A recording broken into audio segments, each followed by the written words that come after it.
bienvenue sur la chaîne Nature Kite. On vous retrouve ici avec invité de luxe, invité de choix, Ariane Imbert, Hello. entraîneur de l'équipe de France de kitefall olympique. On est ici à Viana del Castelo, au Portugal. On a fait quelques shoots sympas. Et on est là aujourd'hui pour un tuto spécial qui donne les composantes de la performance. Parce que vous avez bien vu que dans tous nos sports, en fait, ce qui anime notre passion, c'est quand même d'avoir un objectif de progression. Alors, l'objectif de progression, il peut se faire par la qualité, la progression, ou par la quantité. C'est un jour, on va faire de la vague, un jour, on va faire du freestyle, le troisième jour de la race. Mais il y a bien un moment, pour que tout ça, quand on va souvent à l'eau, ça continue de nous plaire autant, il faut bien qu'on ait une chance d'évolution. Donc, on est avec Ariane, qui est spécialiste un petit peu de l'affaire, pour que vous preniez conscience dans les différentes disciplines de ce qui compose la performance et comment, dans les 4-5 paramètres qui sont à travailler, à affiner, comment on le fait, quels sont les outils qu'on peut trouver. Alors, Ariane, toi, tu vas nous donner une idée assez généraliste. On va pas rentrer, on n'est pas en train de vous entraîner pour la Coupe du Monde comme elle le fait d'habitude, mais elle va vous donner les grandes lignes selon elle, d'un pratiquant moyen comme nous, qui a besoin de progresser. Comment on envisage quand on se pose dans son canapé, pas sur l'eau, parce que là, on est toujours, on réfléchit pas bien, mais quand on se pose et qu'on dit voilà, qu'est-ce que je dois faire dans les 6 prochains mois pour être meilleur, à quoi vous allez réfléchir? Qu'est-ce qu'on fait? Pour moi, le plus important déjà, c'est d'être clair avec vous-même sur votre objectif. C'est sûr que selon votre objectif, les composantes derrière, elles vont se décliner différemment.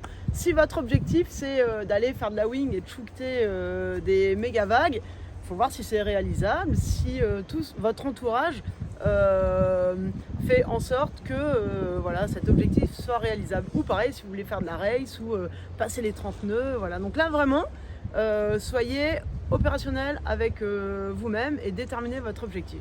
En deux, à partir de là, ce qui va être important, ça va être le choix de votre matériel. Alors là, évidemment, le matériel, en un, il faut qu'il soit adapté à votre niveau. Si vous prenez du matériel trop technique et que vous n'avez pas encore le niveau, juste vous allez galérer, vous démotiver et ça ne va pas être possible. Donc renseignez-vous sur quel matériel il faut pour atteindre votre objectif et après allez-y crescendo. Donc foil de vague pour aller prendre de la vague, foil de race peut-être direct en Shubanga, mais peut-être d'abord il faudra prendre un foil freeride pour avant aller vers un foil de race. Après, ce qui va être hyper important, c'est le spot sur lequel vous allez naviguer. En regardant un petit peu les mises à l'eau, l'état de la mer, le vent.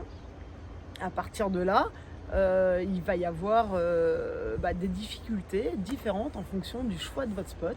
Et ça va impacter aussi sur le matériel que vous allez choisir. Ensuite, il faut prendre la météo. Forcément, si vous voulez passer les 30 nœuds, il ne faut pas y aller quand il y a 12 nœuds. Il va falloir accepter de se mettre dans l'eau et tirer des runs de vitesse dans du 20-25 nœuds. Peut-être choisir un moment, un plan d'eau offshore dans un premier temps, sur lequel il n'y a pas trop de clapots, pas trop d'algues aussi, parce que ça fait des arrêts buffets en foil.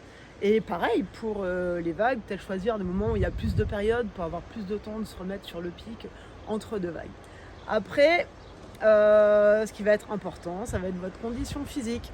Et là, c'est vous qui savez mieux que tout le monde. Forcément, d'avoir un petit entraînement physique à côté, ça sera plus que bénéfique.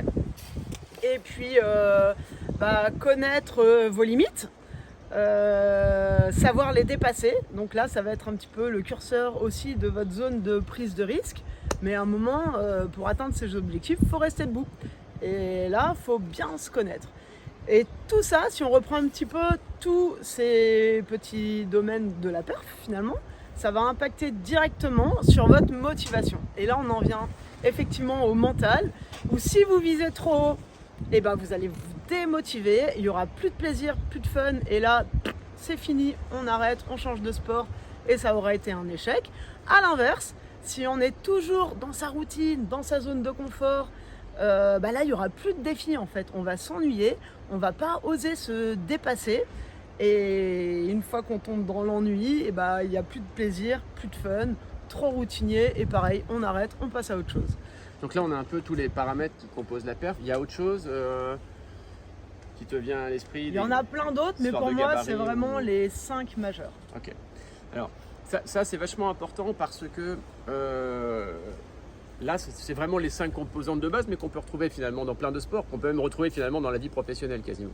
Ça s'applique à tout dans la vie. Mais ce qui est important, c'est peut-être de mettre les bonnes pondérations. Et ça, en fait, on ne peut pas les mettre à votre place. On peut vous donner les grandes lignes, mais affinez-les tout seul. Ce qu'on veut dire par là, c'est qu'il va falloir un moment, c'est un exercice qui est dur parce qu'il ne faut pas se mentir, prendre une feuille blanche. Et il faut se dire, je vais vous prendre par exemple 2 exemples. Il y a celui qui va dire, moi mon objectif, j'ai démarré le wingfoil il n'y a pas longtemps, je veux réussir à boucler un jibe. Okay. Puis il y a celui qui a démarré le wingfoil depuis plus longtemps et qui va vouloir sortir un petit peu du lot et se dire, non mais moi j'ai envie de me dépasser, j'ai envie de me chauffer pour sortir une figure. Alors on va choisir une figure qui est engagée mais qui techniquement n'est pas si difficile que ça. Donc par exemple le backflip. Le backflip, quand vous voyez les 10 mecs de la Coupe du Monde envoyer backflip, vous dites clairement, non mais ça c'est pas pour moi. En fait, quand vous jugez que ça n'est pas pour vous, ce que vous vous dites là-dedans, premier truc, c'est j'ai pas envie de me péter. Bon. Deuxième truc, vous vous mentez souvent en disant ouais, j'aimerais bien, mais en fait, non, mais moi je préfère la vague, je préfère me tirer la bourre avec le commenstum. Souvent on se ment, hein, je suis le premier à me mentir aussi, hein, parce qu'en fait, quand on ne se sent pas capable sur le plan psychologique de dépasser le stress que va engendrer la tentative d'une figure comme ça, vous préférez vous dire ouais mais non, c'est comme ça toujours. Sachant qu'en fait par contre si vous tentez que ça tourne à peu près, que vous avez dépassé comme on plonge la première fois du plongeoir à 10 mètres, hein, on voit le vide, on dit go no go, go no go. En fait on s'invente plein de trucs pour dire no go. Sauf qu'en fait quand on l'a fait, qu'on l'a plongé et qu'on voit que finalement on n'a pas fait un gros plat et que tout va bien, on a envie d'en faire un deuxième. Bon ben vraiment là c'est la même chose. Donc pour compléter ça, je pense qu'Ariane a donné vraiment là, les 5 majeurs, mais dans la pondération, pour revenir à ça, si on parle du jibe, bah, le jibe, il y a la partie technique. On va dire que la partie technique, c'est sur une échelle de 0 à 5, c'est quoi la pondération du technique par rapport au reste, aux 4 autres? Tu penses que c'est quoi toi? Bah, le technique, après, effectivement, je ne l'ai pas dit, mais ça fait partie du plus important. Ouais. Au moins 3 ou 4 de pondération. Ouais, Si on parle 4, après, un bon 4, voilà. Pour faire le jibe, on va dire 4. Pour faire le jibe de nouveau, on va dire c'est quoi la pondération du physique? Voilà, c'est plus la proprio qui va être importante. Voilà, donc le physique ne va pas jouer beaucoup. Peut-être c'est 1. En fait, tous les gabarits vont pouvoir faire ça, en forme, pas en forme. On s'en fout. Oui, bien sûr. Le mental. Alors le mental, ça va être quoi en pondération? Ça va dépendre des gens. Pour des gens, il va y avoir beaucoup d'engagement, le fait de changer les pieds. Et pour d'autres gens, ça sera déjà du réflexe. Voilà. Ça dépend un peu de votre passé sportif finalement. Donc ça, bah, c'est vous qui l'ajustez, mais faites-le de façon très objective quand vous allez le mettre sur le papier. Et puis après, on va dire, le matos et réglage matos. Le matos, bah oui, si vous voulez essayer de boucler un jibe mais que vous avez un 600 sous les pieds, il n'y a pas beaucoup de temps et ça plane pas longtemps. Donc forcément, c'est plus volage, c'est plus tendu. Si maintenant j'ai un 1300 avec un petit peu d'allongement sous les pieds et que le truc il plane tout seul pendant 3 plombs, même à 4 nœuds ça décroche pas, bien sûr que ça favorise. Et le réglage matos, c'est bien d'avoir le bon matos, mais s'il n'est pas réglé, c'est pas bon. De quoi on a besoin en fait? On a besoin que ça plane longtemps, mais on a besoin en fait de ne pas avoir trop de pieds avant, pour pas en fait que ça lift et puis qu'après ça décroche. Donc on va faire attention à vraiment avant être bien à plat. Ça veut dire qu'en fait, tout de suite on se dit réglage matos égale on vient à la plage avec sa clé qu'on met dans son sac et on fait un aller-retour et on dit non mais aujourd'hui je vais passer une difficulté que je ne sais pas faire, je m'en donne les moyens, je viens avec ma clé, je règle pour avoir vraiment une assiette qui est la bonne. Bon, pour ça. Une fois qu'on a dit ça, on comprend que là vous pouvez commencer à bosser un peu. Donc pour la majorité d'entre vous, là on a dit que c'était finalement plutôt le technique et un tout petit peu le mental. Bon, et très bien, on est sur cette partie de jibe. Et sur le technique, on va dire répétons, parce que vous n'allez pas le faire 60 fois et se tomber 60 fois de la même façon. On va faire un truc, on regarde les mecs à terre avant d'aller à l'eau, comment ils font. 2, on le fait sur la plage. Toujours faire sur la plage, parce que vous répétez 53 fois en 10 minutes, alors que sur l'eau, pour le faire 53 fois, il faut 6 heures, et vous serez exténué. Donc faites-le à la plage. Donc bon, j'arrive là, je descends un peu au vent, je me bats sur la plage, ça tire sur la main arrière, je lâche la main arrière. Tout d'un coup, je me laisse glisser en avant, et puis il y a une zone d'instabilité. Quand on est dans l'axe du vent, on va changer les mains, et c'est ça qui permet de boucler. Et puis après, on va plier un petit peu les jambes, on va essayer de regarder vers le vent pour aller un petit peu finir la courbe, et là, on va poser parce qu'on sera en perte de vitesse puisqu'on va vers le vent. Et quand on pose, bah là, comme une vieille, hop, on change ses pieds et on repart. C'est le début du jibe. On a bien vu que là, c'est du technique. Donc en fait, pour progresser en technique, il faut avoir regardé d'abord, pratiquer sur la plage après, aller après sur l'eau. Idéalement dans le technique, ça rejoint un petit peu, il y a de la visualisation à faire. Si vous avez un copain qui peut vous filmer, parce qu'on ne se voit pas, ça vous permet d'identifier par vous-même l'auto-coaching, ce qui ne va pas. Ça, c'est vachement bien. On n'imagine pas à quel point on est loin de faire ce qu'on voit. Et puis, du coup, ça rejoint le mental parce que la visualisation, quand on voit un mec faire et qu'avant de partir, on se met sur la plage comme ça, on ferme 2 secondes les yeux, on dit bon, je le vois, le point clé, c'est quoi? Le point clé, c'est une fois que la main arrière va m'échapper, je laisse partir sans forcer et là, je pars sous le vent et j'ai du temps, je ne me précipite pas pour mettre de l'angle et pour aller de l'autre côté. Bon, par exemple, tu dis ça, tu as finalement, avec ta pondération, on dit il y a beaucoup de techniques, il y a un peu de mental parce qu'il faut que je me prépare à dire aujourd'hui je sors de ma zone de confort, je ne vais pas faire exprès de tomber dès que je suis en déséquilibre, mais essayer d'aller au bout de la manœuvre. Donc c'est un peu sortir de sa zone de confort par rapport à ce qu'on appelle le risque qu'on a l'impression de prendre habituellement, on va un peu plus loin. Puis après il y a un peu de mental parce qu'il faut réfléchir, on a réussi, on a raté, mais pourquoi? Ok. Bon, et par exemple sur un backflip, qu'est-ce que tu dirais? Alors là un backflip, c'est vraiment une figure qui pour le coup est très différente, ça ne reste pas au même niveau, mais c'est accessible. Pas à tous, mais c'est accessible. Beaucoup de personnes, imaginez que j'ai des gens qui viennent me voir et qui me disent non mais je vais prendre un coaching particulier avec toi parce qu'on va tourner le backflip ensemble. Parce qu'ils m'ont vu faire des backflips sur des vidéos, des machins. Ok, je ne suis pas à un gros niveau, mais à un moment, il faut s'interroger comment faire. Donc les mecs viennent nous voir. Alors là, il n'y a pas besoin forcément d'un coach. C'est comment tu ferais pour un mec à un niveau plus et qui veut arriver à une figure Coupe du Monde backflip qui n'est pas technique, je le rappelle, qui est accessible à tout le monde, mais il y a des dépassements. Qu'est-ce qu'on ferait, selon toi? Moi, en 1, c'est m'assurer qu'il sache faire un backflip dans la vie de tous les jours, donc dans une piscine, du rebord d'un bateau, sur un trampoline. Et puis après, tracter derrière le bateau avec le foil, voilà, pour apprendre à tourner le back avec un foil au bout quand même. Au niveau de l'engagement, vraiment accepter de monter avant de tourner parce qu'avec le foil on est un peu plus grand. Et puis après, une fois que ça c'est acquis, rajouter l'aile et puis c'est parti. Donc dans ce que dit Ariane, là on comprend que elle dit quand c'est parti, pour moi ça c'est la partie la plus importante de son discours. Elle dit bon, amenez vos coronesses les gars, parce que en fait si je vous dis que c'est pas technique, c'est que c'est juste une question d'engagement. Donc ça veut dire que là, le mental, coefficient 5. La partie technique, ça vous étonne, c'est 3 sur 5. La partie matos, pourquoi je dis que c'est 3 aussi? Parce que là, pour le coup, n'amenez pas une 1500, hein, mais quel que soit votre foil, si vous avez une planche qui n'est pas très grosse, un mec si vous avez 60, 65 litres autour, pour un mec qui va faire 75 kg, on est bon, ça ne va pas gêner, ok? Mais ce qui est très important, c'est de comprendre que là, le paramètre 3 dans le matos, c'est quoi?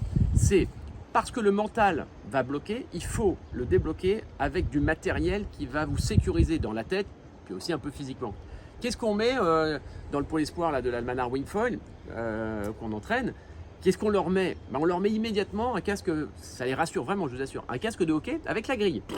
Bon, là les mecs se disent déjà le nez, les dents et tout, parce que les mecs imaginent le pire, mais ils ont raison. On va pas se jeter sans réfléchir, bien sûr, surtout quand on a 50 balais.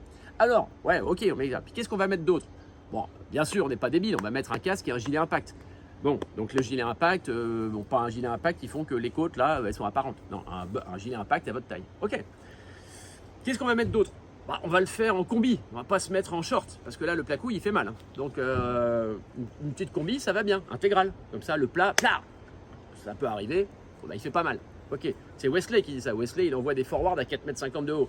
Première chose qu'il nous a dit au Cap-Vert pour faire les forwards, il dit quand tu vas tenter le forward, t'oublie pas, même s'il fait un peu chaud là, de mettre ta combi intégrale. Parce que le plat, en général, on tourne pas assez, donc ça peut être, c'est pas dommageable, mais ça fait mal parce que ça claque. Ok, donc là, le mental, en fait, il va être amélioré par du matos. Et je compléterai par dire, matos, bien sûr que c'est plus facile de tourner avec une 2,50 m et un kicker que sur le flat en 6 mètres. Ça, tout le monde l'aura compris. Mais du coup, il y a un paramètre nouveau, c'est ce qui est très important. Pourquoi en fait on va pouvoir dépasser des objectifs ou réaliser des objectifs qu'on s'est fixés sur la feuille blanche, on l'a marqué, au 23 octobre, je ferai ça. Je l'aurais fait une fois. Parce que quand vous l'aurez fait une fois et que vous aurez vu à quel point finalement c'est pas le bout du monde, vous allez le faire 25 fois et vous allez réussir. Ok, donc qu'est-ce qu'il va faire? Et bien il faut se donner du temps parce qu'il faut. Là, il va falloir qu'on écoute parce que le vent dit qu'il faut aller dans l'eau. Ariane, elle est là, elle fait semblant, elle a un rectus là, elle dit bon, c'est bon maintenant, on va dans l'eau. Elle n'est pas là pour enfiler des perles, la petite. Bon, bref, ce que je voulais vous dire, c'est que dans ce backflip, ce qui est vachement important, c'est qu'il va falloir se donner un peu de délai pour avoir le bon jour. Le bon jour, c'est on va s'être un petit peu entraîné avec le matos qu'on considère être le bon, mais il va y avoir un jour, on dit, là, tu te lèves et tu dis, là c'est aujourd'hui. Pourquoi? Bah, tu dis, putain, je sais que ma 2,5, pour être bien sans être trop toilé, il va me falloir 27 nœuds par exemple. 27 nœuds. Il me faut un kicker bâbord parce que je suis régulier. Je tourne mieux à gauche. Ok. Donc bâbord, on va essayer de prendre un kicker un peu raide, mais pas 3,50 m, mais pas ça non plus. Ça va aider si ça fait ça, bien sûr, puisqu'on va prendre appui et on va lancer. Bon, ok. Et puis ce jour-là, là c'est le coefficient 5 de mental qu'il va falloir accepter et qu'il va falloir assumer. C'est-à-dire que assumer, c'est on n'a pas le droit de dire toujours la petite excuse. On le voit beaucoup dans des sports comme l'apnée, le machin, là où le corps il dit faut sortir la tête, faut respirer, je vais mourir. Donc on se trouve plein d'excuses. En 5 minutes d'apnée, comme ça, là, en statique, j'ai mal mangé, je me fais caca, j'ai des problèmes au boulot, ma femme est une conne, enfin, tout ça qui vont faire que non mais aujourd'hui je suis pas prêt, il faut que je sorte de la tête de l'eau parce que c'est pas aujourd'hui. Non mais ça vous allez vous le faire à chaque fois, donc ce sera jamais. Et c'est là que le coef 5 il est important. Il faut objectivement dire, voilà, aujourd'hui il y a 27 nœuds, kicker bâbord, il y a 1 mètre, pour ma 2,5 c'est parfait. Je ne vais pas aller essayer de voir si ça va, je vais y aller pour le faire. Quoi qu'il arrive, aujourd'hui, je tourne. Échauffez-vous en faisant 3-4 bords pour sentir le spot, sentir les kickers, mais ce n'est pas pour aller voir si vous allez le faire. C'est pour vous échauffer avant de le faire. Et une fois que c'est fait, ça, on est prêt. Idéalement, foutez un mec dans l'eau, un copain. Vous le foutez dans l'eau, là, vous le foutez juste derrière le kicker. Ça va vous rassurer parce que vous avez l'impression que vous avez une espèce de petite assistance. En fait, il ne va rien se passer. Ok, et là, et encore mieux, il y a des gens qui sont addicts au fait de se faire filmer de machin pour laisser une trace. Je l'ai fait, putain. En fait, c'est l'ego, on est content de soi, on dit putain, j'ai réussi à le faire. Donc mettez un mec qui vous filme, ça va vous doper un peu. Vous voyez à quel point peuvent devenir les gens complètement débiles dès qu'on les filme, dès qu'ils font un selfie. Les mecs, ils sautent d'une falaise de Cassis de 30 mètres, à poil comme ça, ils vont s'éclater en bas, mais sans téléphone, sans un pote qui les filmait, ils sautaient pas les mecs. Mais là, ils disent non mais attends, moi je vais montrer à mes potes que moi je saute de 30, eux ils sautent de 23. Donc là, ça va vous galvaniser un peu. Je vous dis pas qu'il faut le faire, mais ça aide. Une fois qu'on a dit ça, on a validé, c'était les conditions. Le réglage matos, c'est le bon. On a la protection, on le tente. On sort de sa zone de confort, mais la différence avec le jibe, c'est qu'on sort de sa zone de confort de ça pour le jibe. Là, en fait, c'est une rotation complète, c'est pas à moitié. On ne peut pas le faire progressivement. Il n'y a pas de décomposition du mouvement. C'est à fond ou rien du tout. Donc là, mental, c'est comme ça.